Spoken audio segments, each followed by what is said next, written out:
Mheshimiwa Naibu Spika, nakupongeza sana Mheshimiwa Naibu Waziri kwa majibu mazuri na maswali mawili ya nyongeza. Kwa kuwa serikali imekiri miradi hii imesimama, je, haioni haja ya kutoa fedha za dharura kwa ajili ya kukamilisha miradi hii ikiwemo miradi ya Sepeko, Meserani, wilayani Longido, wilayani Monduli na miradi ya Maji ya Chai, Kikatiti, wilayani Arumeru na mradi wa maji Tingatinga wilayani Longido. Swali la pili, nini mpango wa serikali wa kuwezesha halmashauri za wilaya kame mkoani Arusha kuwapatia mitambo ya kuchimba visima na mabwawa hususani kwenye wilaya kame za Monduli, Longido na Ngorongoro, kwani mtambo mmoja uliotolewa mkoani hautoshelezi? Asante. Mheshimiwa Naibu Waziri, majibu. Mheshimiwa Naibu Spika, napenda kujibu swali madogo mawili ya nyongeza ya Mheshimiwa Malita Guido Kivunge, mbunge wa viti maalum mkoa wa Arusha.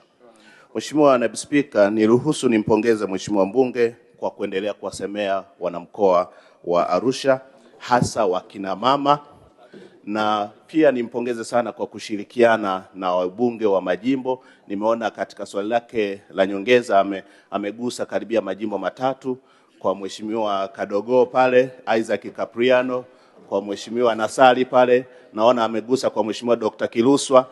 Maeneo haya yote tumeona kwamba hata kwenye ziara ya Mheshimiwa Waziri Mkuu, Mheshimiwa mbunge alisimama na kuonyesha umahiri kabisa kuwasemea wanawake wa mkoa wa Arusha. Kwa hivyo nampongeza sana.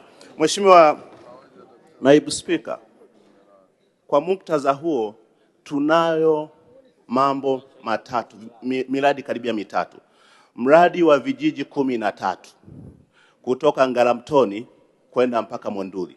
Mradi huo una gharama ya shilingi bilioni 20.3, ambapo Mheshimiwa mbunge Capriano ni shahidi. Serikali tayari tumeingia tripartite kati ya serikali, pipe industry pamoja na mkandarasi ambaye ni Jandu Plumbers, ambapo sasa tumekubaliana kwamba waanze kuzalisha mabomba ya chuma. Lengo ni kwamba mradi usisimame, na Mheshimiwa mbunge tulimwalika akaenda kukagua mabomba yanazalishwa. Na wewe tunakualika Mheshimiwa mbunge, ukipata nafasi tukualike pia ukashuhudie mabomba ambayo yataenda kulazwa kutoka Ngaramtoni mpaka maeneo ya Monduli. Kwa hiyo mradi huo umeshafikia asilimia nzuri kabisa ya utekelezaji wake. Lakini pia mradi wa Katiti kwa Mheshimiwa Nasari pale wenye gharama ya bilioni 4, mpaka sasa mradi huo umefikia asilimia 40 ya utekelezaji wake, na mkandarasi yuko site na anaendelea na kazi. Kwa hiyo tunaamini kabisa kwamba mradi huu unatakiwa kukamilika Disemba 2026. Kwa hiyo tunaamini kwamba tuko ndani ya muda. Mheshimiwa Naibu Spika, eneo jingine ameongelea kuhusu eneo la Tingatinga kwa Mheshimiwa Kiluswa kule. Eneo la Tingatinga mradi huu umefikia asilimia 56. Tunatambua tunaye mkandarasi anaitwa Serengeti, kidogo alisuasua japo amelipwa fedha. Tumeshamwandikia barua ya onyo ili ahakikishe kwamba anaongeza speed ili mradi huu uweze kukamilika kwa wakati. Lakini Mheshimiwa Naibu Spika, katika maeneo ambayo Mheshimiwa mbunge amegusia, halmashauri kame, tunayo mitambo ya aina mbili. Tunayo mitambo ya kuchimba visima ambayo ni seti 26 ambayo Mheshimiwa Rais alinunua, lakini tunayo mitambo ya kuchimba mabwawa.